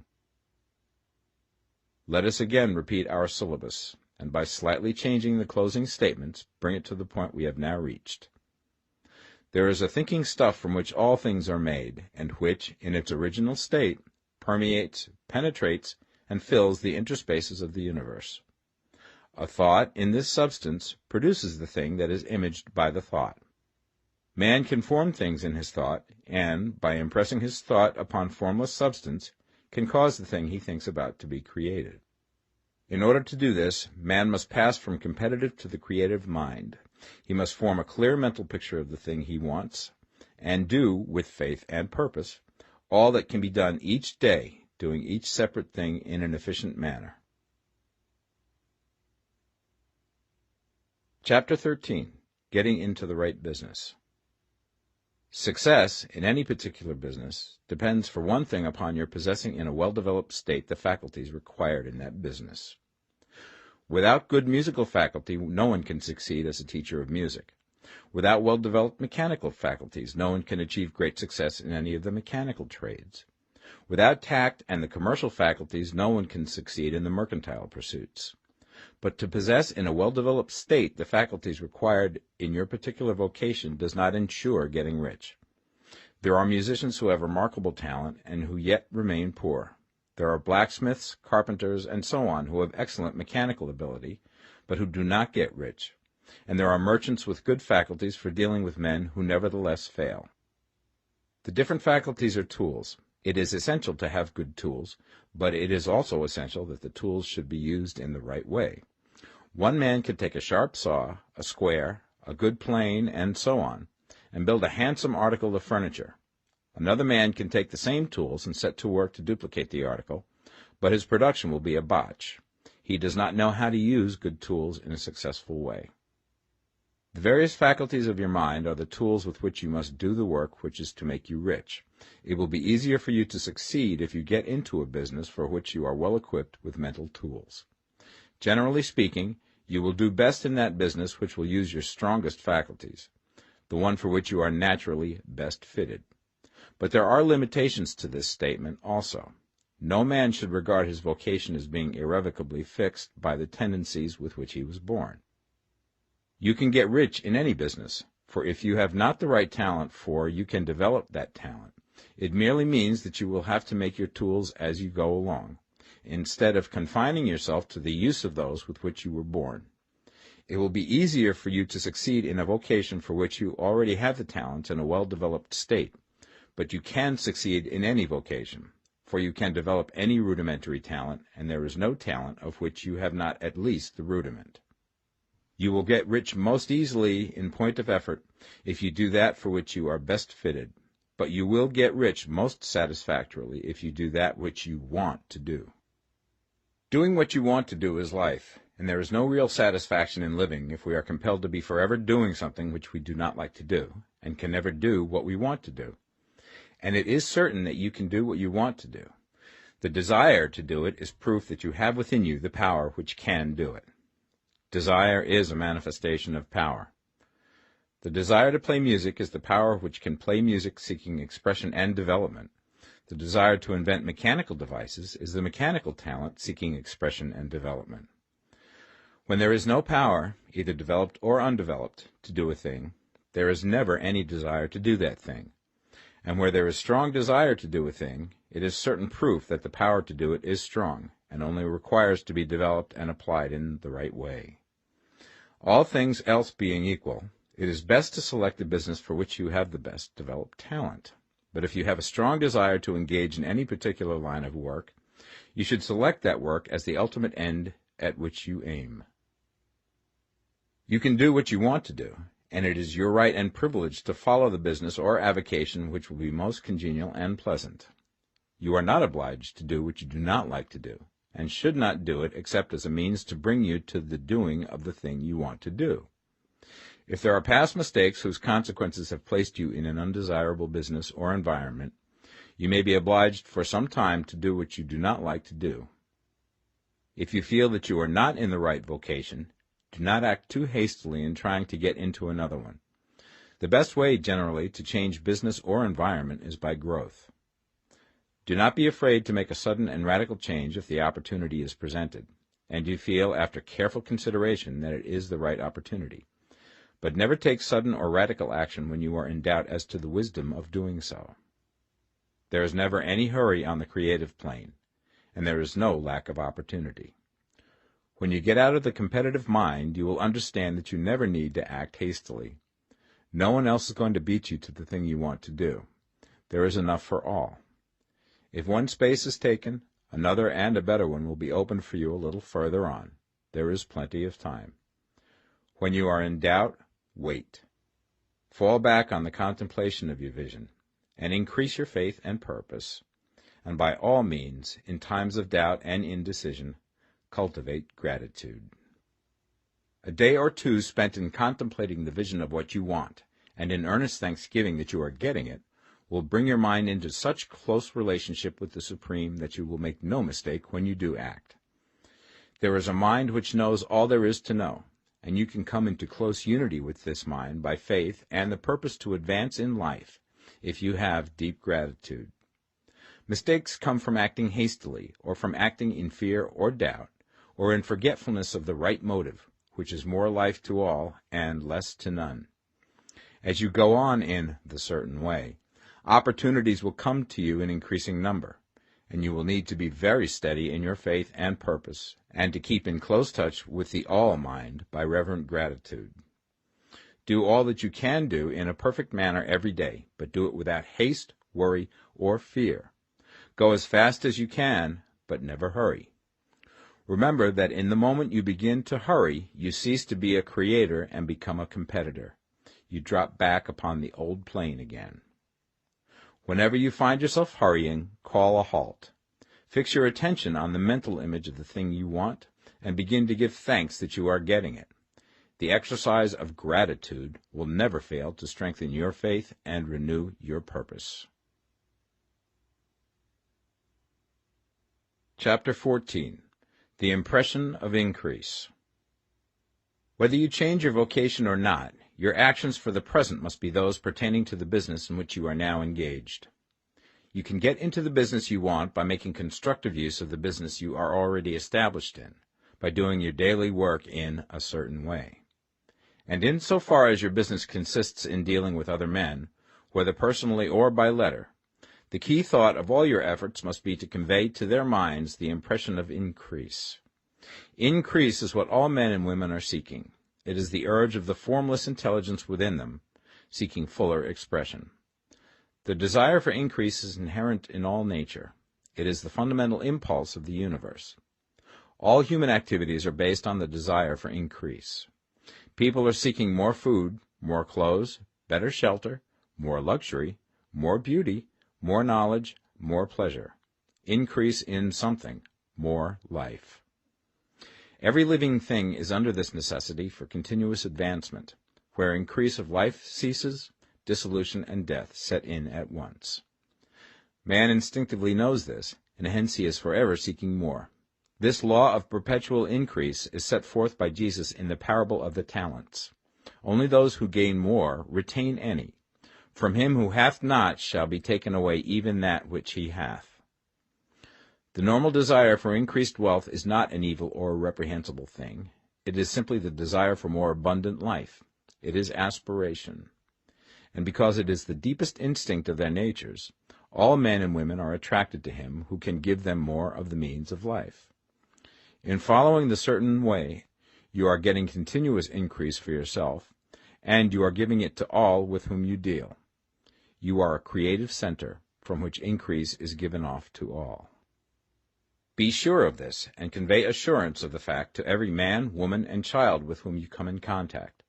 No matter how small the transaction, even if it be only the selling of a stick of candy to a little child, put into it the thought of increase, and make sure that the customer is impressed with the thought. Convey the impression of advancement with everything you do, so that all people shall receive the impression that you are an advancing man, and that you advance all who deal with you. Even to the people whom you meet in a social way, without any thought of business, and to whom you do not try to sell anything, give the thought of increase. You can convey this impression by holding the unshakable faith that you, yourself, are in the way of increase, and by letting this faith inspire, fill, and permeate every action. Do everything that you do in the firm conviction that you are an advancing personality, and that you are giving advancement to everybody.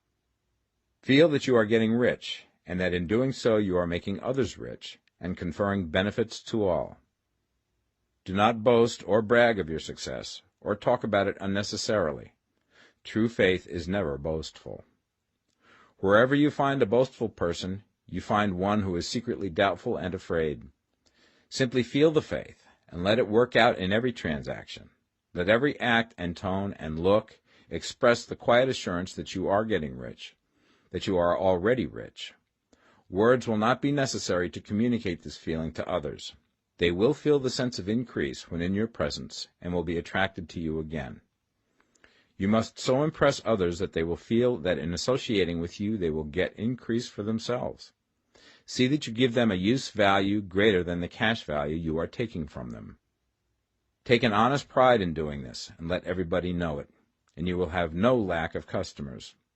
People will go where they are given increase, and the Supreme, which desires increase in all, and which knows all, will move towards you men and women who have never heard of you.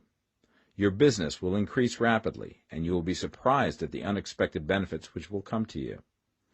You will be able from day to day to make larger combinations, secure greater advantages, and to go on into a more congenial vocation if you desire to do so. You must never lose sight of your vision of what you want, or your faith and purpose to get what you want. Let me here give you another word of caution in regards to motives. Beware of the insidious temptation to seek for power over other men. Nothing is so pleasant to the unformed or partially developed mind as the exercise of power or dominion over others. The desire to rule for selfish gratification has been the curse of the world. For countless ages, kings and lords have drenched the earth with blood in their battles to extend their dominions. This not to seek more life for all, but to get more power for themselves. Today, the main motive in the business and industrial world is the same. Men marshal their armies of dollars and lay waste the lives and hearts of millions in the same mad scramble for power over others. Commercial kings, like political kings, are inspired by the lust for power. Jesus saw in this desire for mastery the moving impulse of that evil world he sought to overthrow. Read the 23rd chapter of Matthew and see how he pictures the lust of the Pharisees to be called master, to sit in the high places, to domineer over others, and to lay burdens on the backs of the less fortunate. And note how he compares this lust for dominion with the brotherly seeking for the common good to which he calls his disciples. Look out for the temptation to seek for authority, to become a master, to be considered as one who is above the common herd, to impress others by lavish display, and so on. The mind that seeks for mastery over others is the competitive mind, and the competitive mind is not the creative one. In order to master your environment and your destiny, it is not at all necessary that you should rule over your fellow men, and, indeed, when you fall into the world's struggle for the high places, you begin to be conquered by fate and environment, and your getting rich becomes a matter of chance and speculation. Beware the competitive mind. No better statement of the principle of creative action can be formulated than the favorite declaration of the late Golden Rule Jones of Toledo. What I want for myself, I want for everybody. Chapter 15. The Advancing Man. What I have said in the last chapter applies as well to the professional man and the wage earner as to the man who is engaged in mercantile business. No matter whether you are a physician, a teacher, or a clergyman, if you can give increase of life to others and make them sensible of the fact, they will be attracted to you and you will get rich. The physician who holds the vision of himself as a great and successful healer, and who works towards the complete realization of that vision with faith and purpose, as described in former chapters, will come into such close touch with the source of life that he will be phenomenally successful. Patients will come to him in throngs. No one has a greater opportunity to carry into effect the teaching of this book than the practitioner of medicine. It does not matter to which of the various schools he may belong, for the principle of healing is common to all of them, and may be reached by all alike. The advancing man in medicine, who holds to a clear mental image of himself as successful, and who obeys the laws of faith, purpose, and gratitude, will cure every curable disease he undertakes, no matter what remedies he may use. In the field of religion, the world cries out for the clergyman who can teach his hearers the true science of abundant life. He who masters the details of the science of getting rich, together with the allied sciences of being well, of being great, and of winning love, and who teaches these details from the pulpit, will never lack for a congregation. This is the gospel that the world needs. It will give increase of life, and men will hear it gladly, and will give liberal support to the man who brings it to them. What is now needed is a demonstration of the science of life from the pulpit.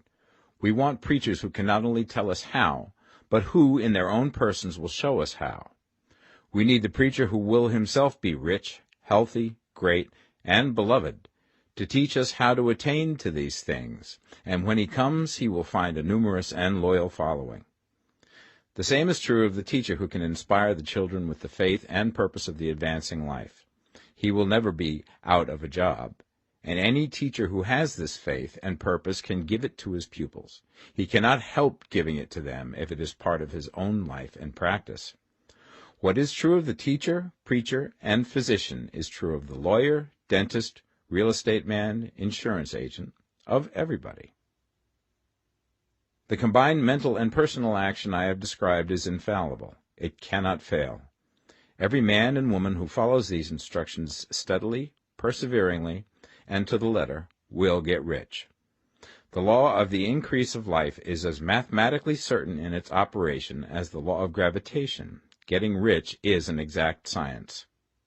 The wage earner will find this as true of his case as of any others mentioned. Do not feel that you have no chance to get rich because you are working where there is no visible opportunity for advancement, where wages are small and the cost of living high. Form your clear mental vision of what you want and begin to act with faith and purpose. Do the work that you can do every day and do each piece of work in a perfectly successful manner. Put the power of success and the purpose to get rich into everything that you do. But do not do this merely with the idea of currying favor with your employer in the hopes that he or those above you will see your good work and advance you. It is not likely that they will do so. The man who is merely a good workman, filling his place to the very best of his ability, and satisfied with that, is valuable to his employer, and it is not to the employer's interest to promote him. He is worth more where he is. To secure advancement, something more is necessary than to be too large for your place. The man who is certain to advance is the one who is too big for his place, and who has a clear concept of what he wants to be, who knows that he can become what he wants to be, and who is determined to be what he wants to be. Do not try to more than fill your present place with a view to pleasing your employer. Do it with the idea of advancing yourself. Hold the faith and purpose of increase during work hours, after work hours, and before work hours. Hold it in such a way that every person who comes in contact with you, whether foreman, fellow workman, or social acquaintance, will feel the power of purpose radiating from you, so that everyone will get the sense of advancement and increase from you. Men will be attracted to you, and if there is no possibility for advancement in your present job, you will very soon see an opportunity to take another job. There is a power which never fails to present opportunity to the advancing man who is moving in obedience to law. God cannot help helping you if you act in a certain way. He must do so in order to help himself. There is nothing in your circumstances or in the industrial situation that can keep you down. If you cannot get rich working for the Steel Trust, you can get rich on a 10-acre farm. And if you begin to move in the certain way, you will certainly escape from the clutches of the Steel Trust and get on to the farm or wherever else you wish to be. If a few thousands of its employees would enter upon the certain way, the Steel Trust would soon be in a bad plight. It would have to give its working men more opportunity or go out of business. Nobody has to work for a trust. The trusts can keep men in so-called hopeless conditions only so long as there are men who are too ignorant to know of the science of getting rich, or too intellectually slothful to practice it. Begin this way of thinking and acting, and your faith and purpose will make you quick to see any opportunity to better your condition. Such opportunities will speedily come, for the Supreme, working in all and working for you, will bring them before you.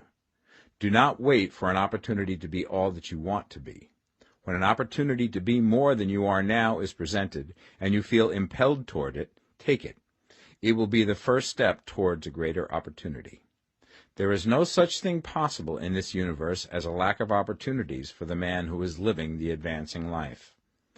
It is inherent in the constitution of the cosmos that all things shall be for him and work together for his good, and he must certainly get rich if he acts and thinks in the certain way. So let wage-earning men and women study this book with great care, and enter with confidence upon the course of action it prescribes. It will not fail. Chapter 16. Some Cautions and Concluding Observations. Many people will scoff at the idea that there is an exact science of getting rich. Holding the impression that the supply of wealth is limited, they will insist that social and governmental institutions must be changed before even any considerable number of people can acquire a competence. But this is not true. It is true that existing governments keep the masses in poverty, but this is because the masses do not think and act in the certain way. If the masses begin to move forward as suggested in this book, neither governments nor industrial systems can check them. All systems must be modified to accommodate the forward movement. If the people have the advancing mind, have the faith that they can become rich, and move forward with the fixed purpose to become rich, nothing can possibly keep them in poverty. Individuals may enter upon the certain way at any time and under any government, and may make themselves rich. And when any considerable number of individuals do so under any government, they will cause the system to be so modified as to open the way for others. The more men who get rich on the competitive plane, the worse for others. The more who get rich on the creative plane, the better for others. The economic salvation of the masses can only be accomplished by getting a large number of people to practice the scientific method set down in this book and become rich. These will show others the way and inspire them with a desire for real life, with the faith it can be attained, and with the purpose to attain it. For the present, however, it is enough to know that neither the government under which you live nor the capitalistic or competitive system of industry can keep you from getting rich. When you enter upon the creative plane of thought, you will rise above all these things and become a citizen of another kingdom. But remember that your thought must be held upon the creative plane. You are never for an instant to be betrayed into regarding the supply as limited, or into acting on the moral level of competition. Whenever you do fall into old ways of thought, correct yourself instantly, for when you are in the competitive mind, you have lost the cooperation of the mind of the whole. Do not spend any time in planning as to how you will meet possible emergencies in the future, except as the necessary policies may affect your actions today. You are concerned with doing today's work in a perfectly successful manner, and not with emergencies which may arise tomorrow. You can attend to them as they come. Do not concern yourself with questions as to how you shall surmount obstacles which may loom upon your business horizon, unless you can see plainly that your course must be altered today in order to avoid them. No matter how tremendous an obstruction may appear at a distance, you will find that if you go on in the certain way, it will disappear as you approach it, or that a way over, through, or around it will appear. No possible combination of circumstances can defeat a man or woman who is proceeding to get rich along strictly scientific lines. No man or woman who obeys the law can fail to get rich, any more than one can multiply 2 by 2 and fail to get 4. Give no anxious thought to possible disasters, obstacles, panics, or unfavorable combinations of circumstances. It is time enough to meet such things when they present themselves before you in the immediate present, and you will find that every difficulty carries with it the wherewithal for its overcoming. Guard your speech. Never speak of yourself, your affairs, or of anything else in a discouraged or discouraging way. Never admit the possibility of failure, or speak in a way that infers failure as a possibility. Never speak of times as being hard, or of business conditions as being doubtful. Times may be hard and business doubtful for those who are on the competitive plane, but they can never be so for you. You can create what you want, and you are above fear. When others are having hard times and poor business, you will find your greatest opportunities. Train yourself to think of and to look upon the world as a something which is becoming, which is growing, and to regard seeming evil as being only that which is undeveloped. Always speak in terms of advancement. To do otherwise is to deny your faith, and to deny your faith is to lose it. Never allow yourself to feel disappointed. You may expect to have a certain thing at a certain time, and not get it at that time, and this will appear to you like failure. But if you hold to your faith, you will find that the failure is only apparent. Go on in the certain way, and if you do not receive that thing, you will receive something so much better that you will see that the seeming failure was really a great success. A student of this science had set his mind on making a certain business combination which seemed to him at the time to be very desirable, and he worked for some weeks to bring it about. When the crucial time came, the thing failed in a perfectly inexplicable way. It was as if some unseen influence had been working secretly against him. He was not disappointed. On the contrary, he thanked God that his desire had been overruled, and went steadily on with a grateful mind. In a few weeks an opportunity so much better came his way that he would not have made the first deal on any account, and he saw that a mind which knew more than he knew had prevented him from losing the greater good by entangling himself with the lesser. That is the way every seeming failure will work out for you, if you keep your faith, hold to your purpose, have gratitude, and do, every day, all that can be done that day, doing each separate act in a successful manner. When you make a failure, it is because you have not asked for enough. Keep on, and a larger thing than you were seeking will certainly come to you. Remember this. You will not fail because you lack the necessary talent to do what you wish to do. If you go on as I have directed, you will develop all the talent that is necessary to the doing of your work. It is not within the scope of this book to deal with the science of cultivating talent, but it is as certain and simple as the process of getting rich. However, do not hesitate or waver for fear that when you come to any certain place you will fail for lack of ability. Keep right on, and when you come to that place, the ability will be furnished to you. The same source of ability which enabled the untaught Lincoln to do the greatest work in government ever accomplished by a single man is open to you. You may draw upon all the mind there is for wisdom to use in meeting the responsibilities which are laid upon you. Go on in full faith. Study this book. Make it your constant companion until you have mastered all the ideas contained in it. While you are getting firmly established in this faith, you will do well to give up most recreations and pleasure, and to stay away from places where ideas conflicting with these are advanced in lectures or sermons. Do not read pessimistic or conflicting literature, or get into arguments upon the matter. Do very little reading, outside of the writers mentioned in the preface. Spend most of your leisure time in contemplating your vision, and in cultivating gratitude, and in reading this book. It contains all you need to know of the science of getting rich, and you will find all the essentials summed up in the following chapter. Chapter 17. Summary of the Science of Getting Rich.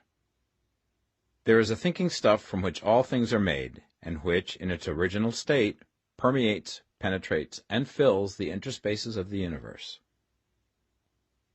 A thought in this substance produces the thing that is imaged by the thought. Man can form things in his thought, and by impressing his thought upon formless substance can cause the thing he thinks about to be created. In order to do this, man must pass from the competitive to the creative mind, otherwise he cannot be in harmony with the formless intelligence, which is always creative and never competitive in spirit. Man may come into full harmony with the formless substance by entertaining a lively and sincere gratitude for the blessings it bestows upon him.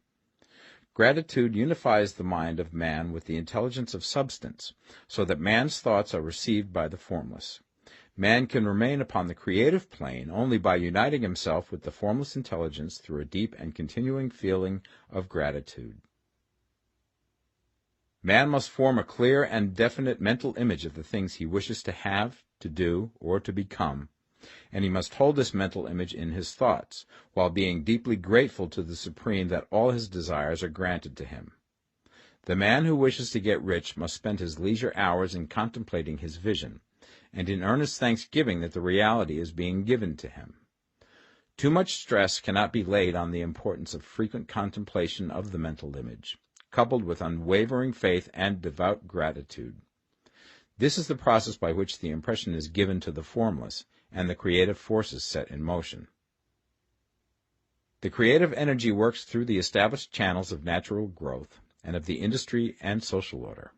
All that is included in his mental image will surely be brought to the man who follows the instructions given above, and whose faith does not waver. What he wants will come to him through the ways of established trade and commerce. In order to receive his own when it shall come to him, man must be active, and this activity can only consist in more than filling his present place. He must keep in mind the purpose to get rich through the realization of his mental image.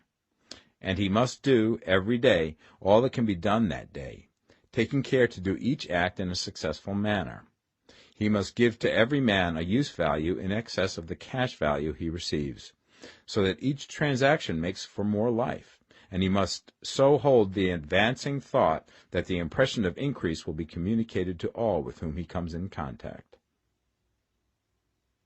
The men and women who practice the foregoing instructions will certainly get rich, and the riches they receive will be in exact proportion to the definiteness of their vision, the fixity of their purpose, the steadiness of their faith, and the depth of their gratitude.